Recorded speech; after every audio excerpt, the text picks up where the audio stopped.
Farah. And I'm Melanie. You might not know us, but you definitely know the clients and the brands we work on. And today we're going to be talking about PR and all the things that go on around behind the scenes and all the things that make you think our job is so glamorous. Tell me what you've been up to. You know, our new YFM lineup is coming up, so that's a big PR job. The launch was so good of that studio space. Like, I had fun. The twerkers, no, thanks for coming. I was watching, my man was busy leaning over me watching twerkers. I was like, okay, baby. No, the twerkers are the latest big craze. I think we need to take them on. Yeah, but they look like there's like a person in each butt cheek. Like, and then they can still shake it as well. No, I want to do that. PR, or should I? I was practicing at home there alone by myself, but it didn't quite work the same. Yeah. And yourself? Just been busy, a lot more corporate stuff, but obviously, AKA... Farah, I don't know how you deal with artists. I would die. That's why I stick to the brand. I think if I didn't have the personality that I have, I don't think I would have been able to. I think one of the main reasons as well I don't do PR for artists is they always get in trouble. Hey. The law is always out to get them, whether it's driving drunk. How do you deal with that, Farah? I think for me, you know, I did have a bit of a problem with that when I first started because I had to figure out how to deal with this.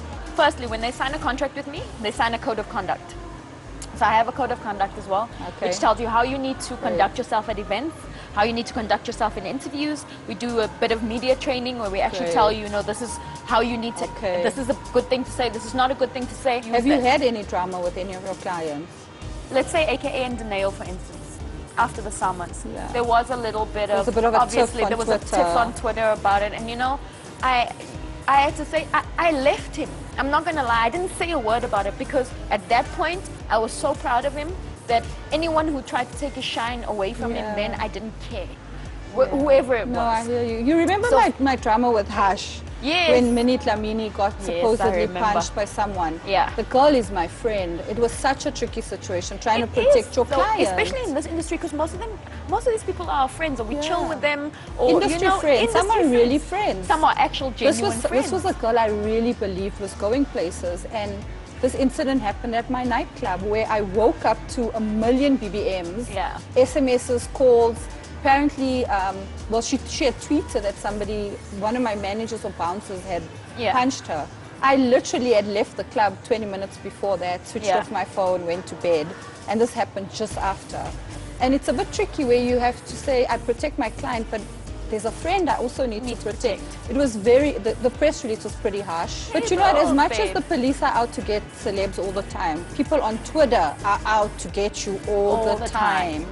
But the thing is, also, you have to remember, we also have a culture in this country, I feel, where the minute someone's doing really well, we as people want to bring them back down. Yeah. You know, we want to make sure that they're there. I look at Blaze and AKA, and I mean, with AKA especially, it's, when I took him on, all I ever heard from the media was, oh, that's a big mistake, Farah, because he's arrogant and I won't ever do this with him and I won't ever do it. And you know what? I explained to him what the problem was, and I said to him, you know what, dude, I know why you are the way you are. You are the way you are because you work damn hard to get here and you're feeling yourself, and there's nothing wrong with that.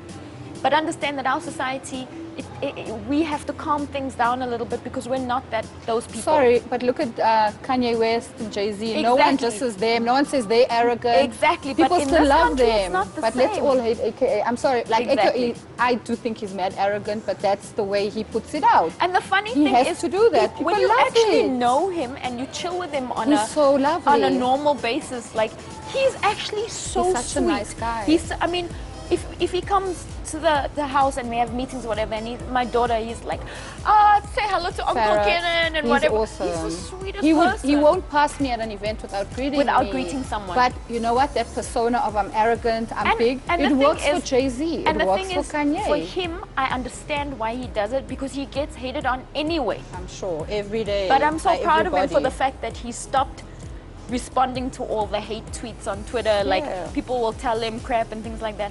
Even with Blaze, he's also starting to get to that point now, and he's starting to get that hate, and he was like, you know what, I'm doing me. And he's taken 2 years to get here. And he's finally doing his own insert on a show. His album's coming out. He's got another video coming. For him, he be will as be arrogant getting the as you hate. want to. It works. Because it works. Not being too accessible and you know to what? people. It gives people the perception that it's not that you're not approachable. but at least give me some respect. Give you that respect. Exactly.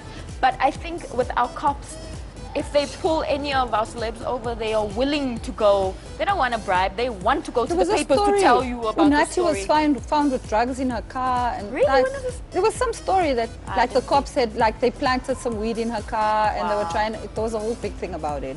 And seriously, they're just out to gun you. I think a lot of people in this industry that want to be in this industry, or should I say the people who want to be in this industry, are trying to get the people who are already there. Like, I feel sorry for a lot of them.